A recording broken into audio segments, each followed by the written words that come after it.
ada banyak masalah kesehatan yang kalau nggak diatasi secara sistemik, ya pasti akan sulit. Dan kita mau atasi, kita mau hidup sehat lebih lama, karena kalau hidup sehat lebih lama, produktif lebih lama, menghasilkan penghasilan ekonomi lebih lama, dan itu yang mau dikejar untuk menjadi negara maju ya. Dari survei kesehatan Indonesia, setiap 5 tahun sekali kan dilakukan. Di 2023 itu, kita melakukan survei dari BKPK ya, kita ketemu 23% masyarakat Indonesia itu hipertensi untuk usia 15 tahun ke atas. Nah itu kalau kita ekstrapolasi ke jumlah penduduk, itu sekitar 63 juta. Karena itu kan meyakinkan orang untuk masuk ke dalam care itu, enggak kok saya masih nggak apa-apa kok, saya baik-baik aja kok, ini cuma stres kok, ini cuma temporary kok. Ada banyak alasan yang bisa diberikan. Tapi kan kalau ibu mau tadi bilang membawa sekian juta orang masuk ke dalam care system, harusnya ada tool yang sangat konkret. Yang kami lihat dari tahun 2022 sampai sekarang dengan terbangunnya ekosistem ini, itu memudahkan untuk organisasi-organisasi seperti CISDI jadi sudah disediakan yang namanya enabling environment oleh pemerintah untuk layanan kesehatan primer, sehingga mudah bagi kami untuk melihat baseline-nya seperti apa arahnya pemerintah mau kemana, lalu apa yang kita bisa lakukan untuk memperkuat. Puskesmas, primary healthcare is not so favorite di kepala daerah. Kepala daerah kalau ketemu Pak Menkes mintanya rumah sakit, jadi nggak terlalu populer kan. Nah, kita pengen percakapan tentang primary healthcare ini menjadi meluas dan menjadi milik publik ya Bu ya.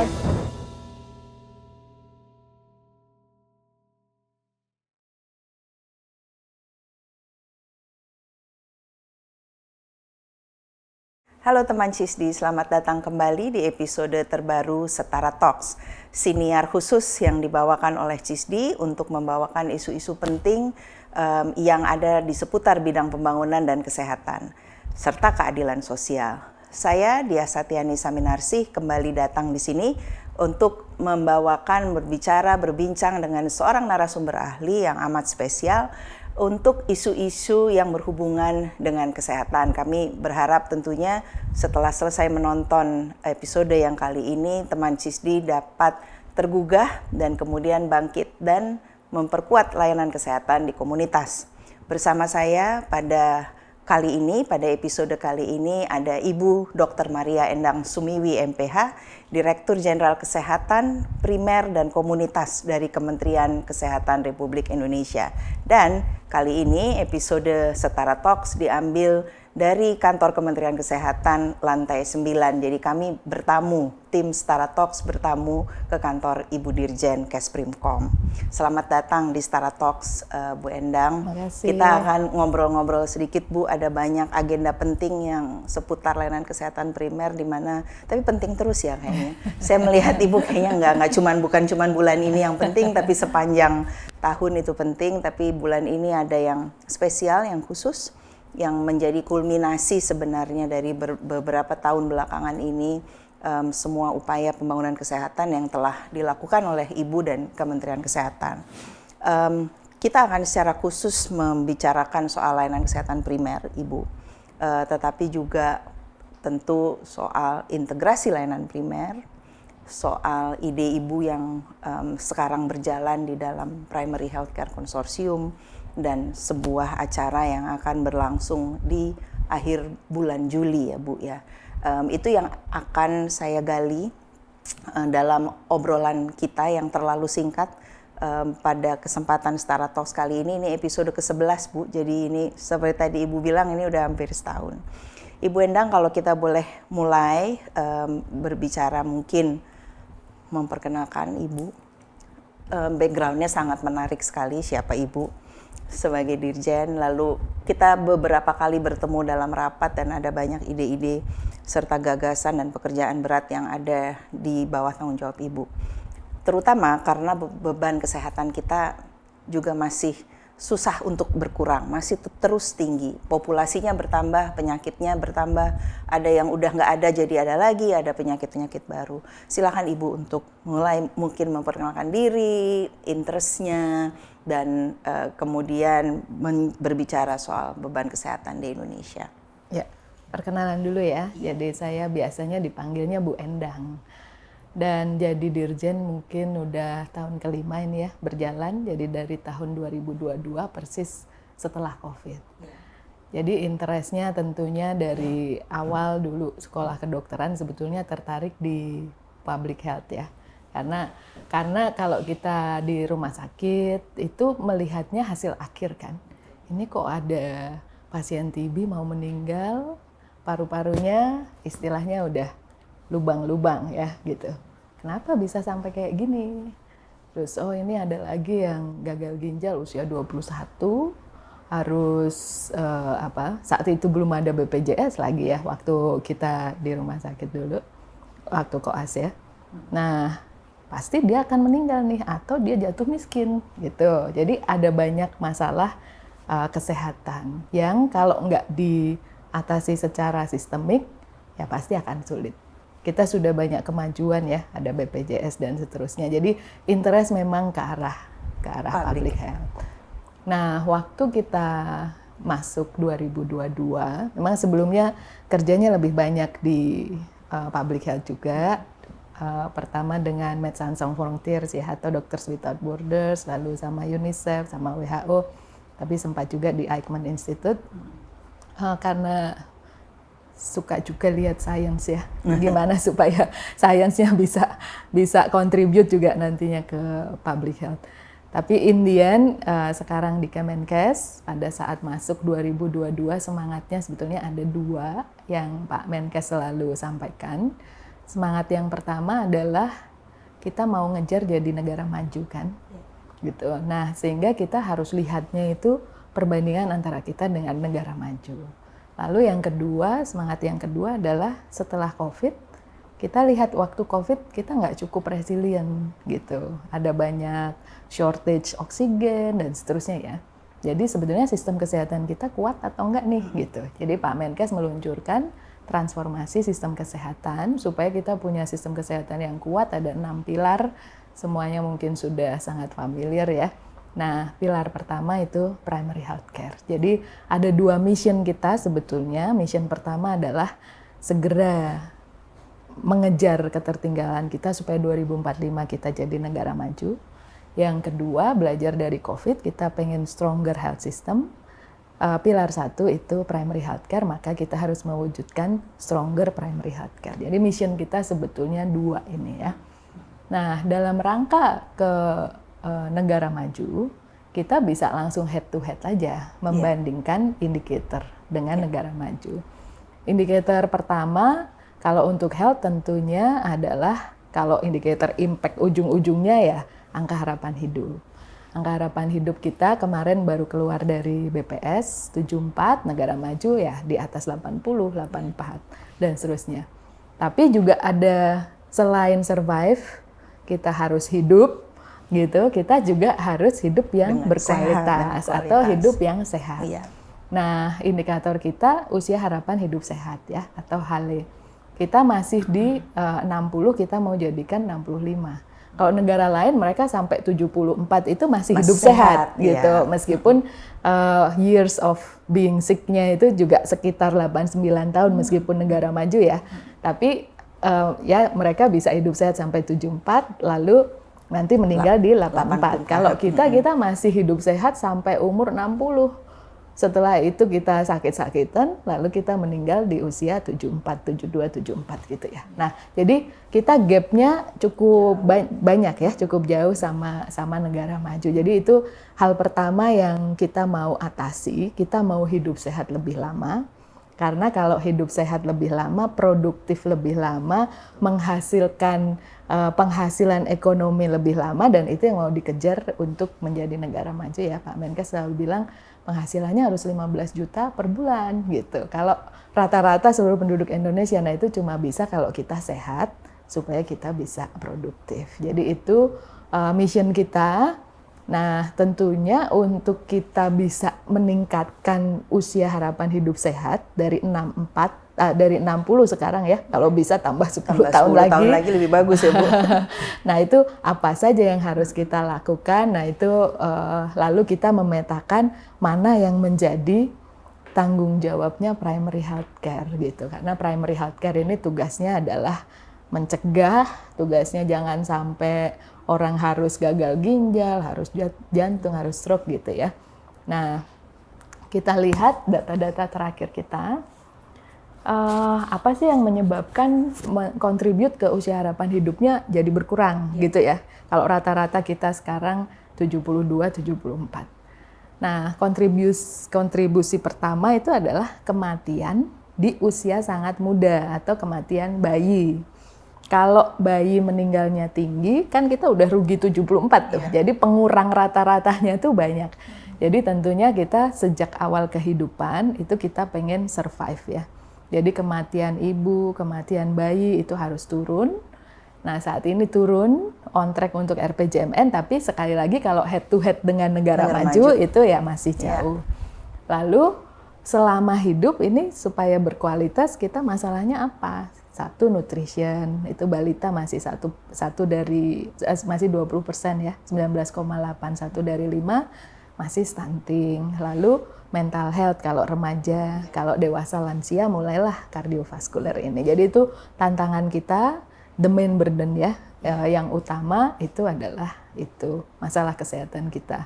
Nah, ini tugasnya primary healthcare nih, supaya semua beban tadi itu tidak menjadi beban yang membuat tidak produktif gitu, supaya mencegah supaya nggak jadi katastrofe. Dan juga karena ada social insurance kesehatan, bebannya otomatis menjadi beban biaya juga ya Bu, karena kalau sakitnya sudah kronis itu terus-terusan biayanya ya, Bu, Jadi biaya terbesar, jadi penyebab kematian terbesar yang tercatat ya di sistemnya BPJS nomor 1 stroke, jantung, kanker, gagal ginjal.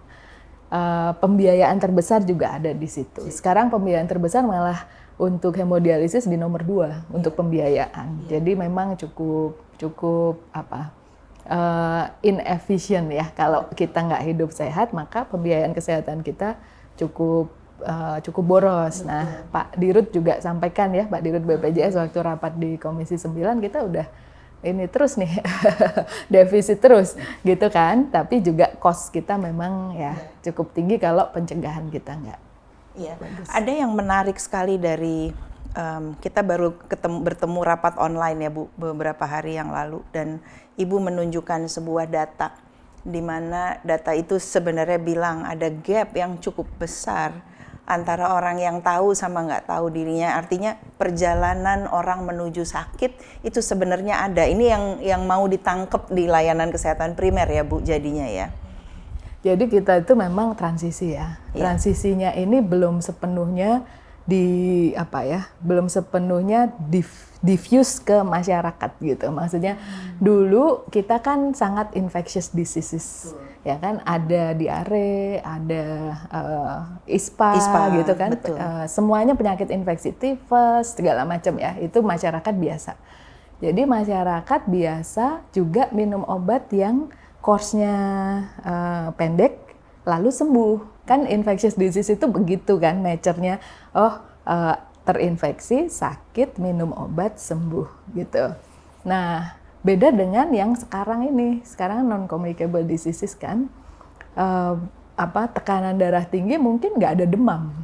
Kalau infeksi ada demam, jadi tahu kalau sakit. Ada gitu. alarmnya ya? Iya, ada alarm. Nah, alarmnya ini lebih silent kan. Jadi kita sebetulnya masalah utama sekarang tekanan darah tinggi, gula darah tinggi, lalu lemak ya, dislipidemi. Nah, ini semua nggak ngasih alarm yang seperti infectious disease. Jadi dari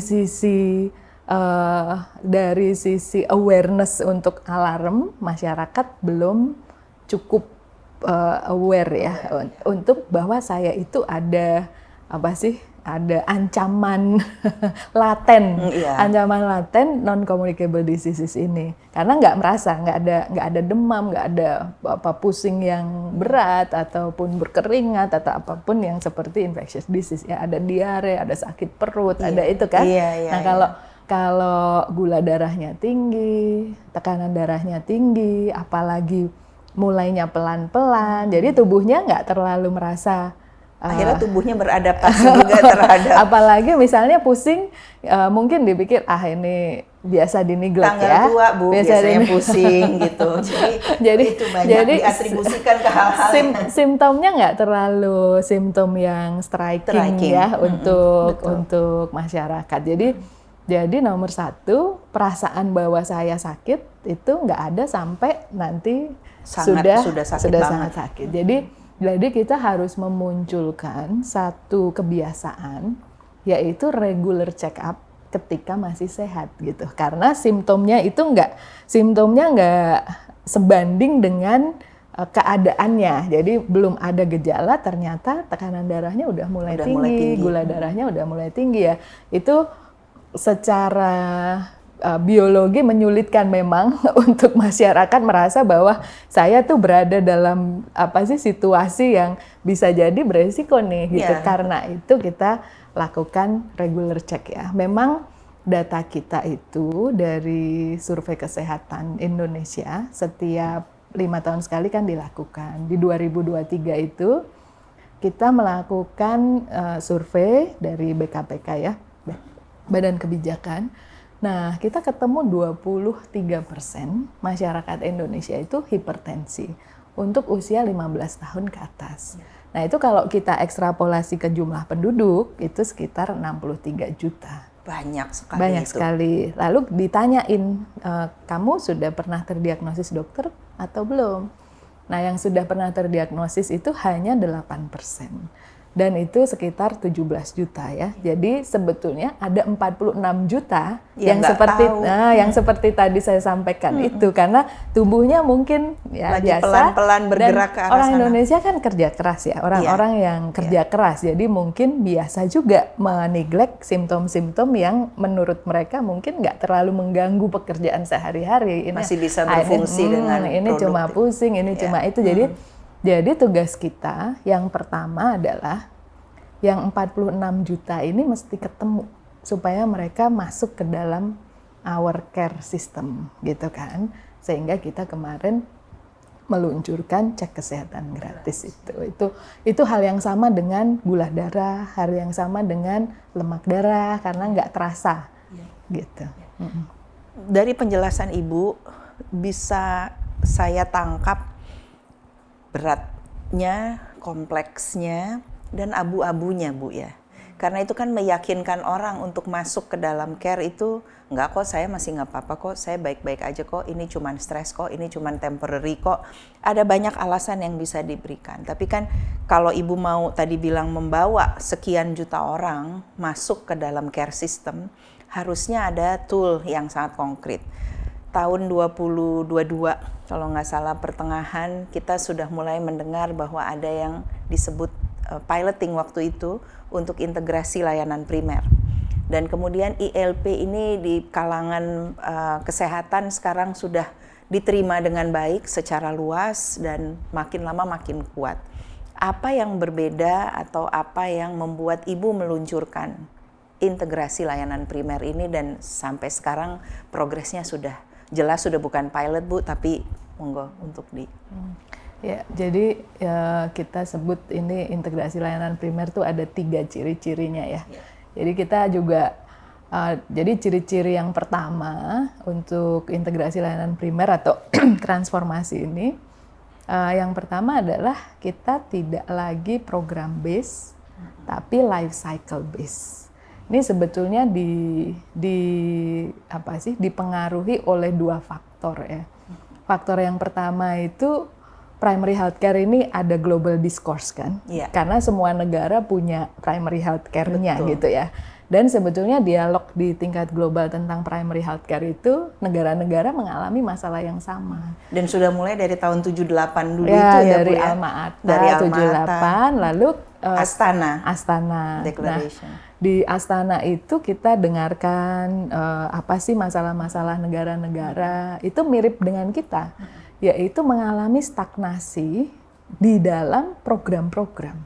Jadi program-program itu ya cuma bisa sampai segitu tuh capaiannya, 60%, 70%, Mentok dia udah. Jadi dia mentok. Nah, kenapa mentok? Karena dia di-manage secara vertikal dengan resources yang segitu-segitu aja gitu. Dan dari sisi program seperti itu, tapi dari sisi klien ya, masyarakat juga mengalami miss opportunity ketika program-program dijalankan secara vertikal, karena ketemu orang gizi yang diatasi masalah gizi saja, nggak ketemu sama orang TB, nggak ketemu sama orang kecacingan gitu kan, atau imunisasi gitu. Jadi rugi ya kalau kita melakukan hal dengan vertikal, itu rugi di program itu banyak redundant, banyak silo.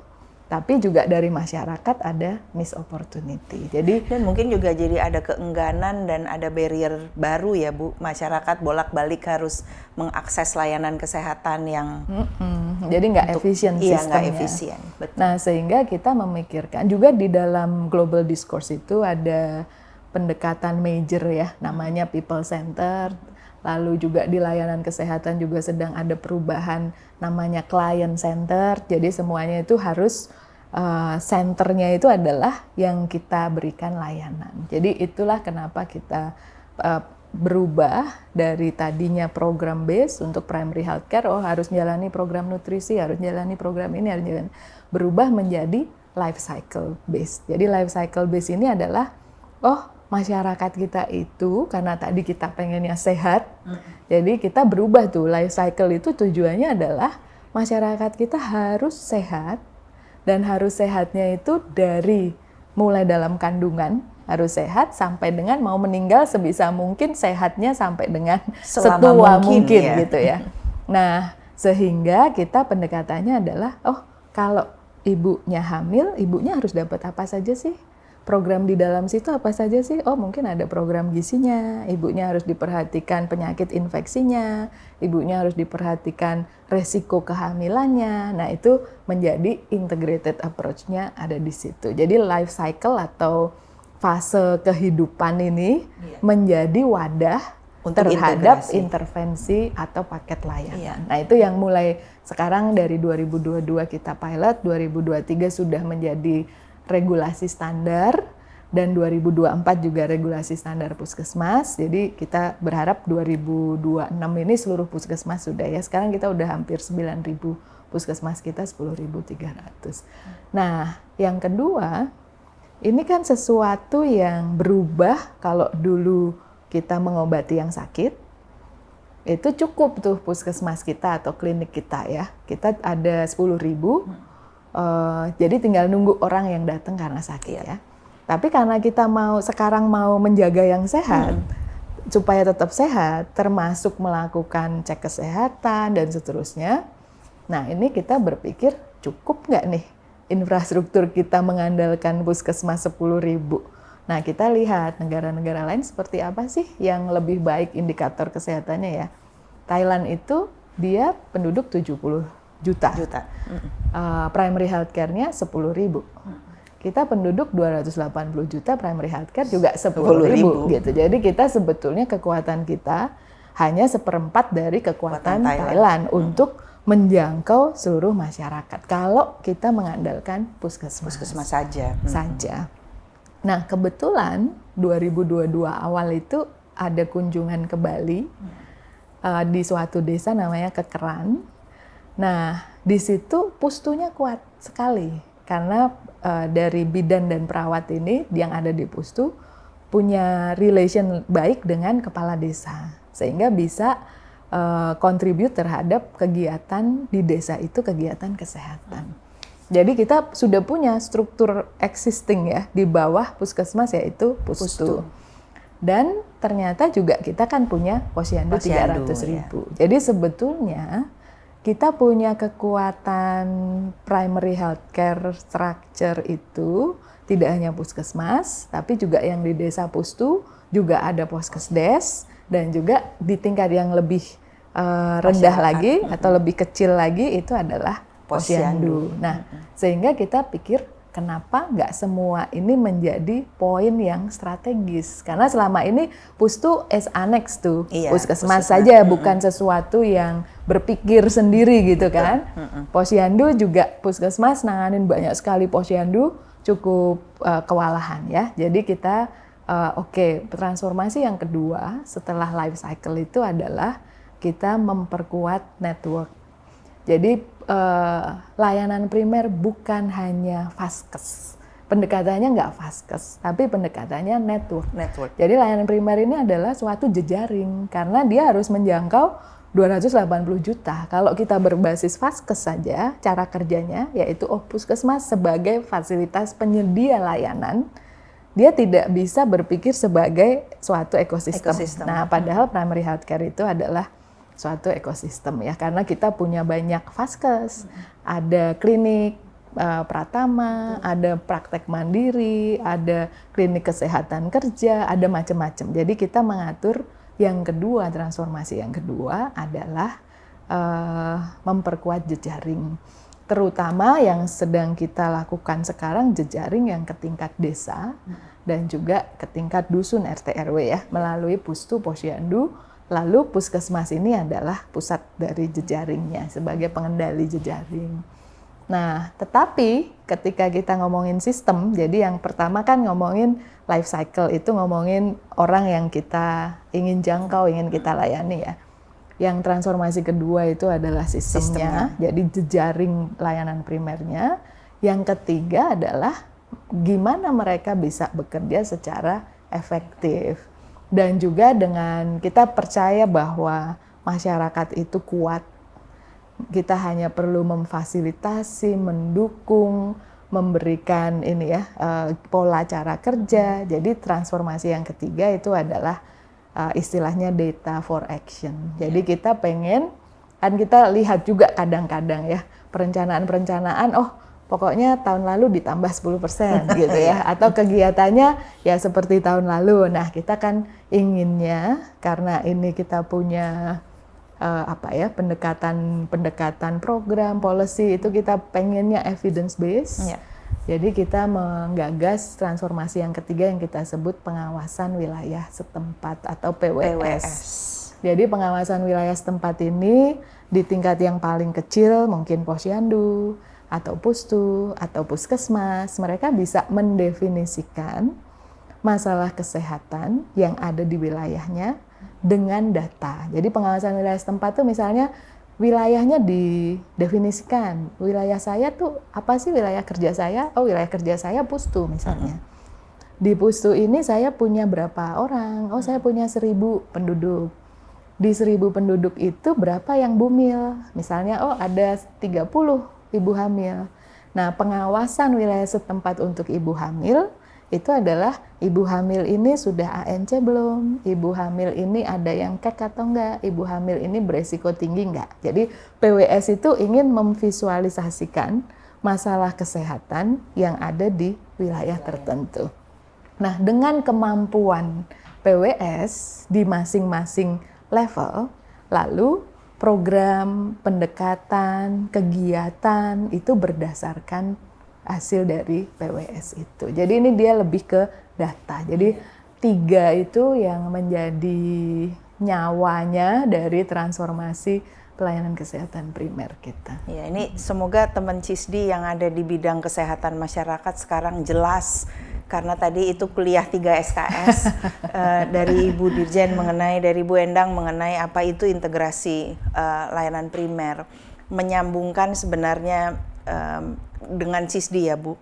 CISDI itu kan tahun ini tahun ke-12. Dari awal, tahun ke-12 Bu, udah lama. Dari awal memang kami selalu masuk ke layanan kesehatan primer.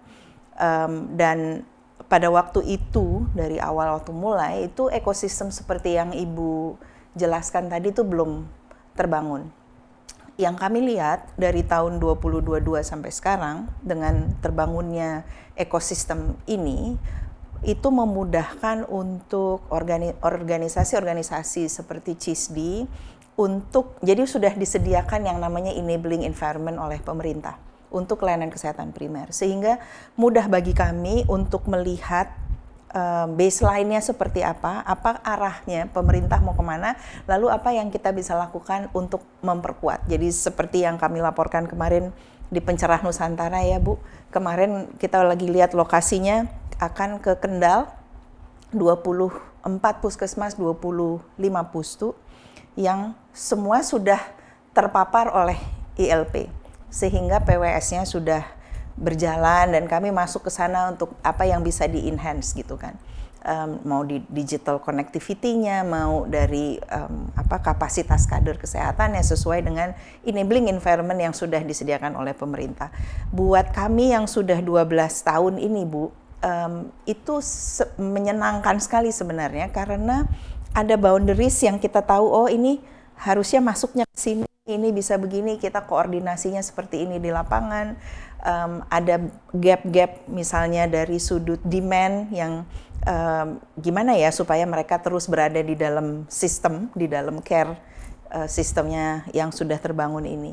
Itu bisa lebih enak dijelaskan, tapi itu hanya dari CISD, dan saya tahu ada yang namanya Primary Healthcare Consortium yang digagas oleh Ibu juga sebagai wadah untuk melibatkan organisasi-organisasi seperti CISD ini dan development partners lain untuk bisa menggabungkan kontribusinya dengan lebih nyata. Waktu saya dan tim audiensi ke Ibu mengenai Primary Healthcare Impact Lab 2 bulan yang lalu, Ibu menjelaskan Primary Healthcare Consortium itu, dan buat saya sebagai seorang civil society person itu kayak disiram air dingin Bu, karena pemerintah itu bilang, sebagai wakil pemerintah Ibu bilang bahwa kami nggak bisa kerja sendiri. Boleh nggak tahu latar belakang di balik itu semua Bu, apa yang membuat Ibu memberikan sebuah wadah untuk masyarakat sipil, pemerintah bekerja sama, ada private sector di sana, ada development partners di sana, international organization masuk ke situ untuk bisa kemudian berbarengan working the network gitu Bu.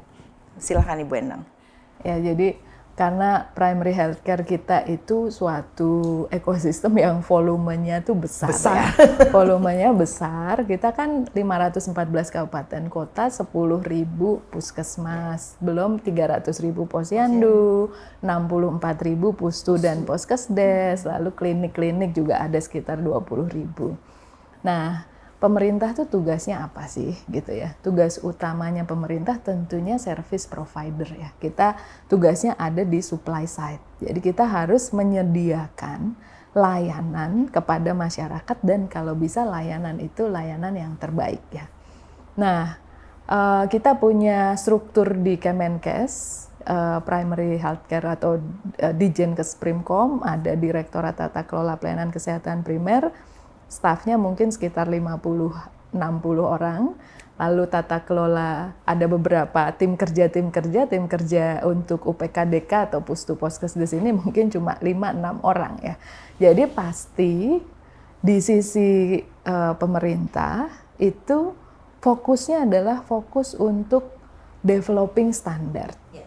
Lalu fokus untuk scaling supaya standar ini bisa dilakukan di 10.000.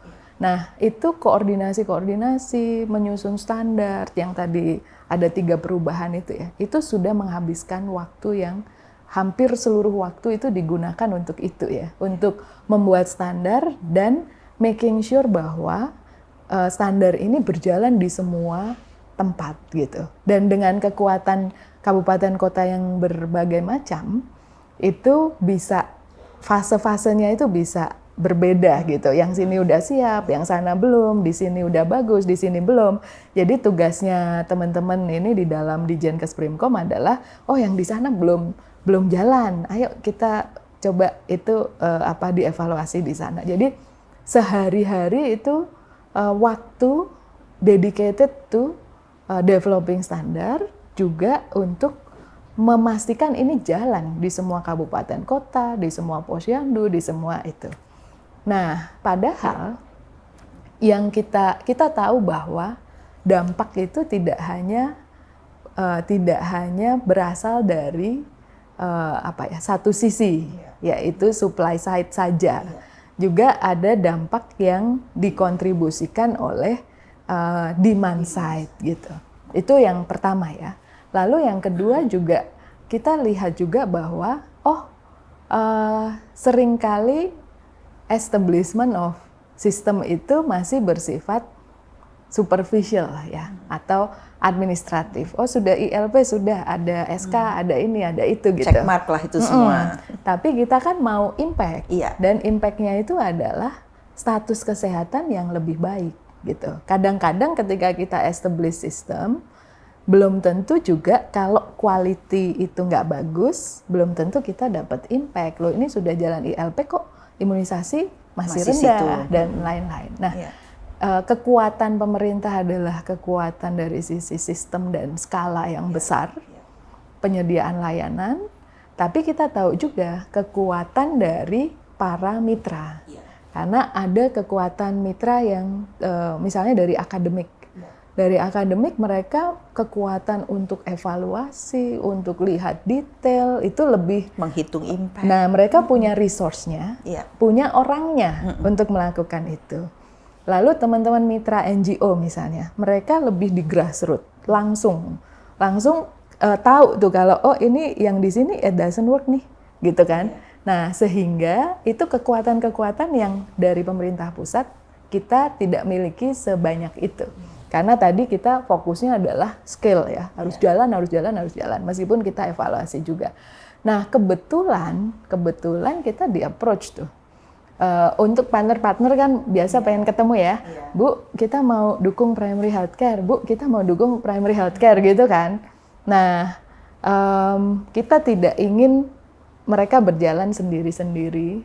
Kita juga pengen mereka tahu agendanya pemerintah, dan kita juga ingin yang mereka lakukan itu memperkuat layanan di lapangan. Jadi lebih dari sekedar alignment tapi juga memperkuat ya Bu. Iya, dan kalau mereka kan bisa ada impact langsung. Iya. Misalnya kita kerja di 25 pustu misalnya ya, atau berapa puskesmas gitu kan.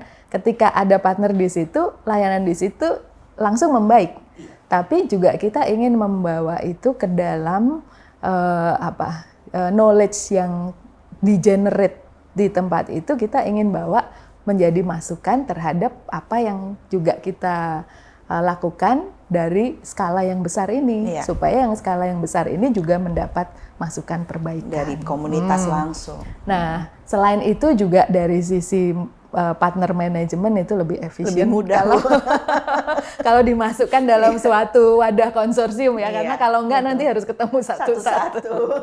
Kalau kita taruh di konsorsiumnya juga ada sekretariatnya, mereka ketemu dulu, lalu juga menyimpulkan masalah-masalah utama. Ini menurut saya sangat produktif ya, karena lalu teman-teman partner juga kan kita juga ingin kasih kredit ya, bahwa kualitas teman-teman partner juga expertise-nya sangat baik. Dari akademik juga ada macam-macam background, ada yang health economist, ada yang public health, ada yang human resource in health, disiplin penelitian yang mereka lakukan itu sangat bisa sekali contribute ke primary healthcare development. Sehingga di konsorsium ini kita sebetulnya juga kenapa pengen ada konsorsium ini, karena kalau Bu Diah ini ya perhatikan, puskesmas primary healthcare is not so favorite di kepala daerah. Kepala daerah kalau ketemu Pak Menkes mintanya rumah sakit, jadi nggak terlalu populer kan. Nah, kita pengen percakapan tentang primary healthcare ini menjadi meluas dan menjadi milik publik ya Bu ya. Gitu, selalu ada conversation tentang primary healthcare. Makanya kita bikin konsorsium dan kita pastikan ada university yang masuk ke situ. Karena kita pengen juga Selama ini kalau kita lihat publikasi-publikasi ya, riset-riset tentang primary healthcare itu masih jarang yang, ya setidaknya yang internationally published ya, masih jarang yang pakai health system lens. Iya. Jadi sebelum kita ILP dan lain-lain ini kebanyakan itu disease lens. Jadi misalnya TB di puskesmas, HIV di puskesmas, lalu maternal health di puskesmas, tapi nggak melihat si health system ini sebagai sesuatu yang harus distudiin gitu kan. Nah ini yang kita pengen konsorsium ini lalu menjadi wadah untuk ini loh, ayo kita bicarakan, ayo kita teliti, ayo kita perbaiki gitu primary healthcare. Jadi konsorsium ini kita launch 2023 ya. Iya.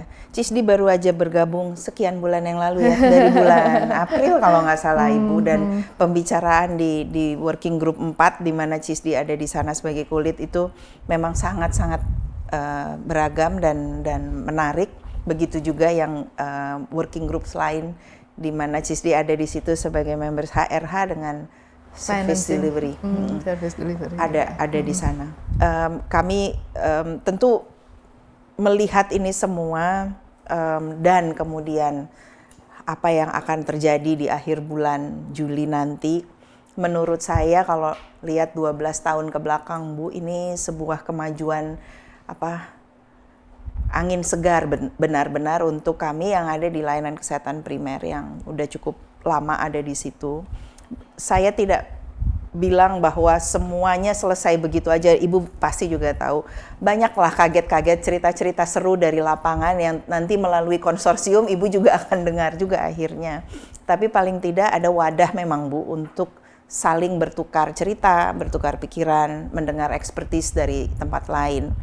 Nah, di akhir bulan Juli ini Ibu ada sebagai anggota Primary Healthcare Consortium, kami menerima pemberitahuan bahwa akan ada sesuatu yang besar, menarik sekali, bahwa namanya adalah Lemena Conference untuk honoring Dr. Lemena, dan kami sangat terhormat karena bisa ikut ambil bagian di dalamnya. Apa yang Ibu harapkan dari Lemena Conference ini nanti? Bukan hanya pada saat conference-nya Bu, tetapi setelahnya. Mungkin itu yang Ibu harapkan kalau tadi Ibu bicara impact. Silakan Bu. Jadi sebetulnya primary healthcare kita ini belum kuat ya. Ada masih banyak isu yang harus kita mengerti, kita selesaikan juga untuk primary healthcare yang lebih kuat. Jadi yang nomor satu misalnya contoh ya, financing primary healthcare gitu. Apakah financing kita saat ini untuk primary healthcare itu sudah oke untuk menciptakan primary healthcare yang kuat misalnya. Lalu dua, human resource capacity, pengaturan human resources kita, kualifikasinya, kompetensinya, cara-cara kita memperbaiki kompetensi, apakah itu juga udah sufficient. Masih ada isu-isu besar di dalam primary healthcare yang harus kita selesaikan ya. Nah, sehingga Primary Healthcare Consortium maupun Lemena Conference itu kita harapkan bisa mendevelop knowledge tentang itu, dan makin hari kita makin dapat banyak masukan, formula tentang seharusnya begini gitu ya. Dan kita terus akan lebih maju dan lebih memperbaiki sistemnya. Itu di satu sisi. Di sisi lain, menurut saya primary healthcare itu agak underappreciated. Padahal ini adalah backbone menurut saya ya. Backbone terhadap health system kita untuk menjaga masyarakat kita tetap sehat. Saya tahu persis banyak orang bekerja keras di primary healthcare gitu. Kepala puskesmas, kemudian staf-staf puskesmas, dan dedikasinya seterusnya. luar biasa Bu. Nah ini kita karena merasa bahwa mereka underappreciated, kita pengen Lemena Conference ini menjadi ajang untuk dua hal. Yang pertama tentunya adalah untuk knowledge generation ya, mengenerate knowledge entah dari riset. Kan ini yang di Lemena Conference ada dua hal yang kita minta abstrak untuk disubmit ya. Satu adalah research base, dua adalah best practice base. Nah, best practice inilah yang kita yakin teman-teman di primary healthcare udah kerja keras sedemikian rupa. Nah, ini kita buatkan wadah yang namanya Leimena Conference ini. Nanti juga ada award, Leimena Award ya, untuk abstrak atau riset-riset terbaik yang masuk ke dalam Leimena Conference. Nah, ini kita juga tahu bahwa lama kita tidak menggali tentang sejarah primary healthcare di Indonesia. Ketika kita menggalinya, kita sangat bangga ya, karena kita bahkan mendahului Alma Ata kan. Betul. Dan itu yang kita kenal dengan Bandung Plan, diinisiat oleh Dr. Leimena dengan Pak Abdul Patah ya kalau nggak salah. Meskipun waktu itu nggak punya duit kan, negaranya tahun 50-an ya. Lalu setelah itu tahun 58 kalau saya nggak salah. 51, 58 lah ya. Lalu setelah itu baru pada zamannya Menteri Kesehatan Siwabesi baru puskesmas ini dibangun secara besar-besaran. Nah, kita juga ingin menggali kembali kekuatan primary healthcare kita yang sebetulnya pondasinya itu sangat kuat gitu dengan Leimena itu gitu, dengan Leimena Plan atau Bandung Plan itu, karena disitulah muncul suatu facility yang juga berfungsi memberikan kuratif tapi juga promotif preventif. Jadi puskesmas itu mendahului global discourse tentang primary healthcare. Betul. Kemarin ada tim pergi ke Singapura ya untuk lihat sistem di Singapura. Mereka memang Vaskes base, GP, terus ini memang nggak punya struktur kayak kita. Kita sangat struktur yang sebetulnya integrated. Jadi kalau kita bikin ILP, it's not a new thing ya. Karena dulunya ketika bikin konsep untuk puskesmas di Indonesia itu integrated konsep. Dan gitu. Bahkan masyarakatnya juga sudah bisa tergerak membangun sendiri community based posyandu ya Bu ya. Sebenarnya keinginannya udah ada, strukturnya udah ada. Jadi kita di-enhance. Kita sebetulnya bukan ini yang baru karena semua struktur adalah existing structure ya. Jadi baik posyandu kita tambahkan sih karena kita lihat negara-negara lain, kebetulan India baru dapat 2022 itu Global Health Award pada saat WHA untuk ASA-nya yang accredited health certified inilah dia aktivis ya, untuk community health workers. Kader tapi dengan standardized skill dan lain-lain. Dan mereka juga ada home visit. Jadi itu kita tambahkan di posyandu kita. Nah ini juga ada PR financing kan untuk posyandu dan kader ya. Jadi memang primary healthcare kita desainnya bagus sejak dulu. Tapi ini yang mesti kita perkuat ya. Dan PR-nya masih banyak. Karena itu kita sangat ingin Primary Healthcare Consortium, Leimena itu menjaga semangat ya dengan cara terus melakukan diskursus tentang primary Semoga healthcare. Setelah ini pembicaraan tentang primary healthcare itu makin meluas Bu, dan nakes-nakes, calon nakes muda, dokter, bidan, perawat dan yang lainnya sampai 12 itu mau bekerja di layanan kesehatan primer jadinya ya, jadi supaya bisa terdukung betul itu ekosistem yang Ibu bangun. Jadi kita bertemu lagi di Leimena Conference, Ibu Endang. Mungkin karena sekarang udah dekat dengan 1 jam, kita udah ngobrol hampir 1 jam ya. Udah lama. Kita harus selesaikan episode ini. Ibu, sekali lagi atas nama tim Stara Talks dan CISDI, terima kasih banyak Ibu sudah berkenan untuk memberikan overview yang sangat mendalam, lebih dari sekedar overview ini mengenai primary healthcare. Semoga bersama-sama kami di CISDI maupun mitra-mitra lain dalam Primary Healthcare Consortium pertama bisa mensukseskan Leimena Conference, tapi lebih jauh dari itu bisa membuat layanan kesehatan primer di Indonesia menjadi lebih kuat. Terima kasih banyak Ibu Endang. Makasih ya. Terima kasih. Teman CISDI, episode ke-11 Stara Talks dengan Ibu Maria Endang Sumiwi dari Kementerian Kesehatan Republik Indonesia telah selesai. Kita berharap dapat bertemu langsung dengan teman-teman CISDI di Leimena Conference yang akan diselenggarakan di Jakarta pada tanggal 27 hingga 29 Juli 2026. Saya Diah Satyani Saminarsih, pamit undur diri dari episode ini Setara Talks. Salam sehat, adil, setara.